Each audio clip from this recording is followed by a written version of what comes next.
नमस्कार, मैं धीरेंद्र और आप देख रहे हैं मिरर मीडिया। झारखंड की मुख्य खबरों में आपका स्वागत है। एक नजर बढ़ते हैं अब तक की सुर्खियों पर। खाता धारक की अनुमति के बिना निकाले रुपए, मामला 4,95,000 रुपए का, की गई शिकायत।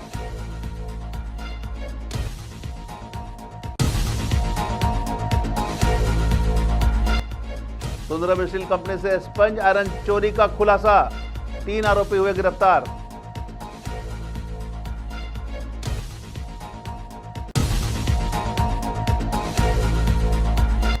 हजारीबाग में विशेष रक्षक उड़नदस्ता का गठन, अपराध पर लगेगी लगाम।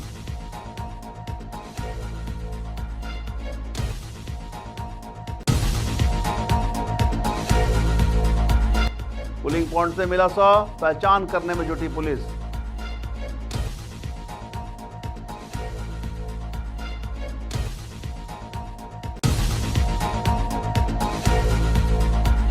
और 4 दिनों से लापता युवती को पुलिस ने किया बरामद, मेडिकल जांच के बाद सौंपा परिजनों को।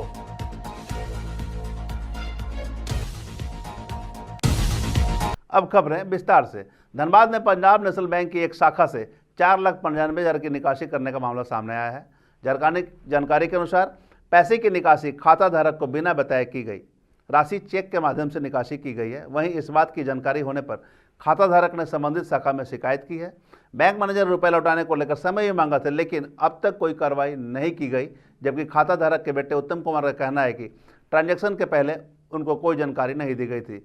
नियम के अनुसार 2 लाख से ऊपर के अगर चेक किसी के लगाए जाते हैं तो ग्राहक को उससे संबंधित जानकारी मांगी जाती है, लेकिन उन्हें इस संबंध में बैंक द्वारा कोई भी जानकारी नहीं दी गई थी।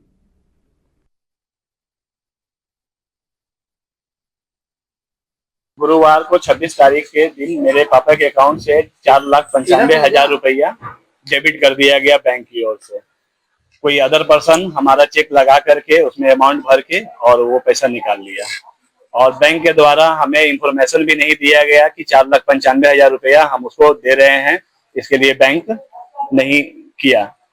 आरबीआई का रूल है कि 2 लाख से ऊपर हो जाने के बाद हमें कंफर्मेशन कॉल किया जाता है। कंफर्म करने के बाद पैसे पार्टी को दे रहे हैं कि नहीं, ये नहीं।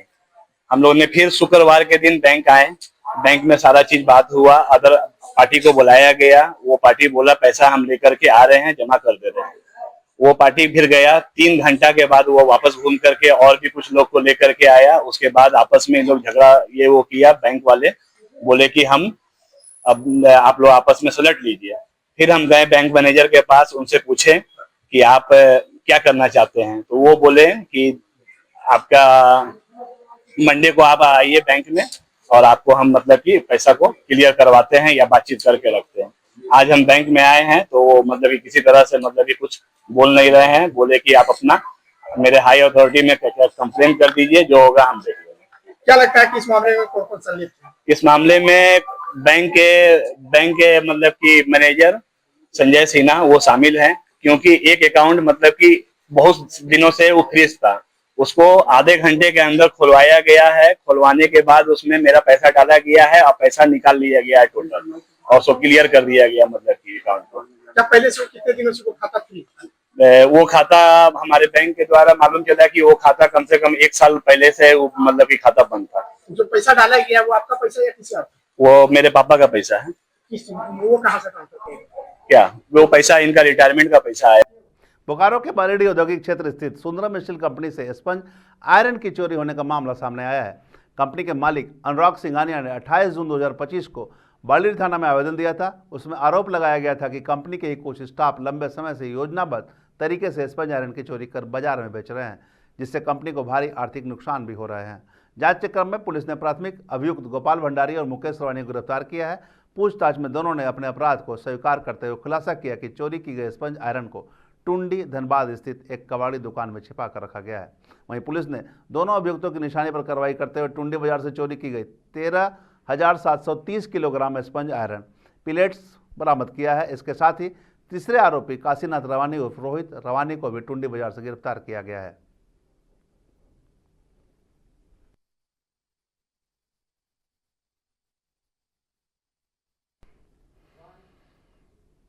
हजारीबाग में लगातार बढ़ रही आपराधिक घटनाओं को देखते हुए अब पुलिस ने सख्ती के संकेत दे दिए हैं। जिले में कानून व्यवस्था को चाक चौबंद करने के लिए पुलिस अधीक्षक अंजनी अंजन के निर्देश पर विशेष रक्षक उड़नदस्ता का गठन किया गया है। इस दस्ते में 50 मोटरसाइकिल पर तैनात 100 प्रशिक्षित पुलिस जवान को शामिल किया गया है, जो 24 घंटे जिले के संवेदनशील इलाकों में गश्त करेंगे। इन जवानों को खास तौर पर अपराध नियंत्रण त्वरित कार्रवाई के लिए तैयार किया गया है।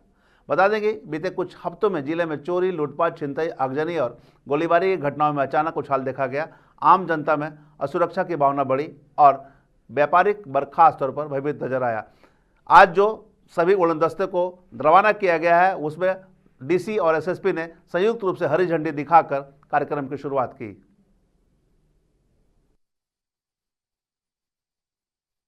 पुलिस ने एक नई बाइक पेट्रोलिंग टीम का गठन किया है, जिसमें अभी 50 लोगों के एक टीम का गठन किया गया है। ये 2 साइड टीम है, जिसको 50 bike with all fittings provide किया गया है, जिसमें आप देख सकते हैं हूटर है, लाइट है और मेडिकल इक्विपमेंट भी है।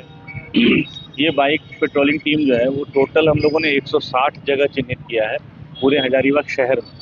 ये शहरी क्षेत्र के पेट्रोलिंग के लिए है, जिसमें जो शहर के मुख्य मार्केट हैं या ऐसे क्षेत्र हैं जहाँ पर कोई नशाखोरी का काम करते हैं या कोई क्रिमिनल इंटेंट के लोग वहाँ छुप के रहते हैं, वहाँ ये लगातार टीम मॉनिटरिंग करेगी। ये टीम सेंट्रली मॉनिटर होगा, मतलब ये सीसीआर के कंट्रोल में होगा और डायरेक्टली एसपी हजारीबाग के कंट्रोल में होगा। और हर दिन ये टीम सिर्फ एक ही डेडिकेटेड रूप से शहरी क्षेत्र में पेट्रोलिंग करके शहर को क्लीन करने के लिए ये बनाया गया है।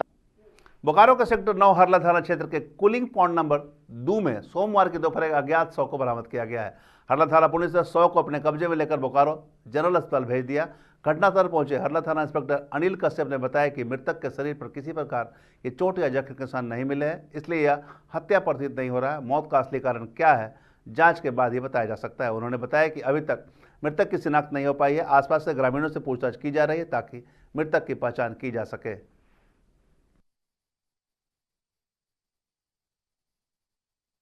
कुछ देर पहले हम लोगों को सूचना मिली थी कि कूलिंग पॉइंट पर एक 100 तैरता हुआ दिखाई दे रहा है, तो उसी सूचना के सत्यापन के लिए हम लोग यहाँ पे आए हुए थे। तो आया पहचान हो चुकी है। 100 की पहचान नहीं हुई है। 100 अच्छा हालत में है, वो दिखने में भी फ्रेश लग रहा है। मुझे लगता है कि कल रात में प्रथम दृष्टया क्या लग रहा है सर, हत्या या आत्महत्या? नहीं, हत्या का तो कहीं किसी प्रकार का खरोच या किसी प्रकार का गर्दन वगैरह चोट वगैरह किसी प्रकार का कहीं कुछ नज़र नहीं आ रहा है। अब जमशेदपुर के मानगो से लापता युवती को पुलिस ने 4 दिन बाद बारीडी चौक से बरामद कर लिया। वहीं मेडिकल जांच के बाद उसकी मां को सौंप दिया गया। युवती की मां मंजू देवी ने कहा कि उसकी बेटी मानसी कुमारी की मानसिक स्थिति सही नहीं है, उसका इलाज चल रहा है, वह अक्सर घर छोड़कर चली जाती है।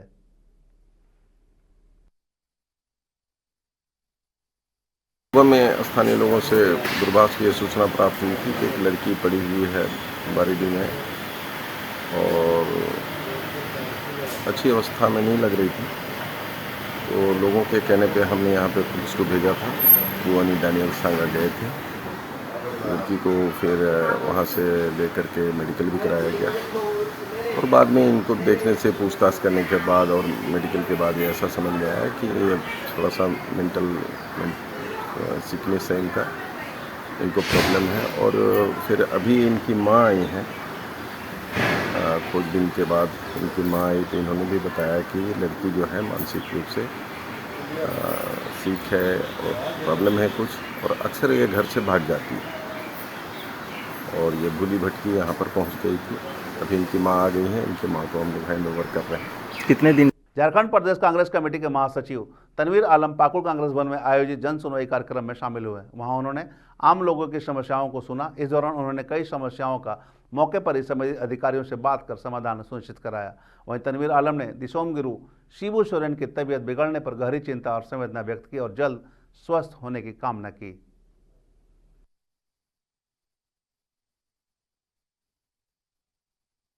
संविधान बचाओ रैली हम लोग का जो 28 तारीख को होने वाला था, उसका तैयारी हम लोग पूरा कर लिए थे। लेकिन आप जानते होंगे कि दिसम गुरु शिबू सोरेन जी का तबीयत नासाज है और वो कुछ दिनों से दिल्ली में एडमिट है और जैसे खबर मिल रही थी काफ़ी सीरियस है। तो नैतिकता को देखते हुए पार्टी का जो हमारा आला कमान है उन्होंने निर्णय लिया, क्योंकि हमारे गठबंधन के साथी भी हैं और आदरणीय शिबू सोरेन जी एक झारखंड आंदोलन में उनका अहम भूमिका भी रहा है। तो उनको सब देखते हुए हमारे पार्टी का निर्णय यही हुआ कि जब तक उनका स्वास्थ्य ठीक नहीं होते हैं तब तक के लिए जो है अभी हम लोग ये कार्यक्रम स्थगित किया गया है। लेकिन हमको लगता है कि अगर हालात सब कुछ सुधर जाएंगे या सब कुछ नॉर्मल हो जाएगा तो उसके बाद जो तिथि तय होगी वो आप लोग को पहले ही खबर कर दिया जाएगा। और जो संविधान बचाओ रैली का जो शेष भाग है, मतलब जो अंतिम जो पड़ाव है, वो पाकुड़ में समापन होने जा रहा था और पाकुड़ में ही वो ब्रिटिश हुकूमत के खिलाफ हुल विद्रोह में अहम भूमिका निभाने वाले सिद्धू कान्हू के शहीद दिवस पर जमशेदपुर के भुइयाडीह चौक स्थित सिद्धू कान्हू की प्रतिमा पर विभिन्न राजनीतिक दलों के नेता सहित उपायुक्त ने माल्यार्पण कर श्रद्धा सुमन अर्पित किया। मौके पर उन्होंने कहा कि सिद्धू कान्हू, चांद भैरव, फूलो जानू जैसे असंख्य वीर बलिदानियों के त्याग, साहस और नेतृत्व से प्रेरणा लेकर हमें सामाजिक समरसता, न्याय और समानता की दिशा में निरंतर कार्य करते रहना चाहिए। हुल दिवस हर साल हमें इस बात की स्मृति कराती है कि देश की आज़ादी के लिए हमारे झारखंड के वीरों ने बहुत बलिदान दिया है और उस बलिदान का आदर हमें करना है और जिस प्रकार से एक न्यायपूर्ण देश की उन्होंने अवधारणा रखी थी उस दिशा में आगे कार्य करते रहना है, प्रयास करते रहना है। अब तक की खबरों में बस इतना ही। देश और दुनिया की तमाम खबरों के लिए बने रहे मिरर मीडिया के साथ।